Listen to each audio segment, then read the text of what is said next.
Experts confirm first bird flu outbreak in cows. So is it safe to drink cow milk? A mysterious cow disease in the United States that causes thick and discolored dairy milk has turned out to be the first confirmed outbreak of bird flu among cattle. According to an official statement from the U.S. Department of Agriculture, cows at 4 dairy farms in Texas and Kansas have tested positive for highly pathogenic avian influenza, HPAI.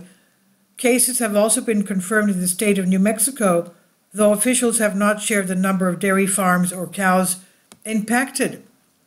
Apparently, scientists working to investigate the outbreak found traces of the influenza virus in several samples of cow milk before it was pasteurized, but officials say this milk is clearly abnormal and would never make it to the market. Jim Lowe, a veterinarian and influenza researcher at University of Illinois at Urbana-Champaign, told Emily Anthus of New York Times that the contaminated milk looks syrupy and thick. Even if this product somehow ended up on the shelves, experts say pasteurization would protect consumers from the virus.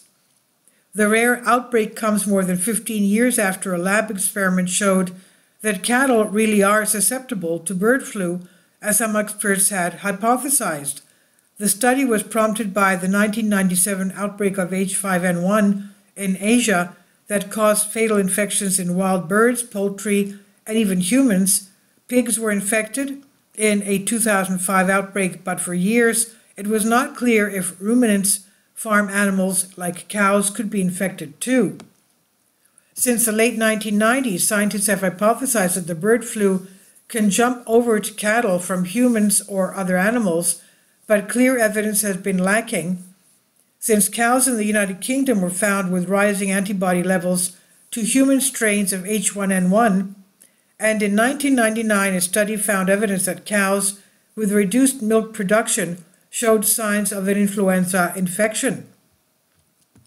The recent contagion spreading among dairy farms in the U.S., however, is historically unique. So far, it has impacted roughly 4 dairy farms and only about 10% of each affected herd. Some farmers have noticed deceased wild birds on their property too, which suggests the source came from migrating avians. Luckily, few to no cows have died from the virus so far, but the infection drives a sharp drop in milk production, sometimes up to 40%, that usually lasts for a week to 10 days. The Texas Department of Agriculture, TDA, says it is vigilantly monitoring the virus spread. There is no threat to the public, and there will be no supply shortages, says Commissioner Sid Miller. No contaminated milk is known to have entered the food chain, and it has all been dumped. In the rare event that some affected milk enters the food chain, the pasteurization process will kill this virus. The USDA press release also assures the public that pasteurization has continually proven to inactivate bacteria and viruses like influenza in the milk. Scientists are now sequencing the genome of the virus to figure out where it came from and how it jumped to the cows.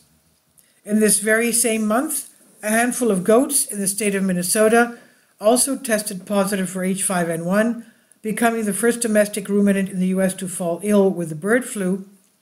This finding is significant because while the spring migration is definitely a higher risk transmission period for poultry, it highlights the possibility of the virus infecting other animals on farms with multiple species, said State Veterinarian Brian Huffs in a statement for the American Veterinary Medical Association earlier this month.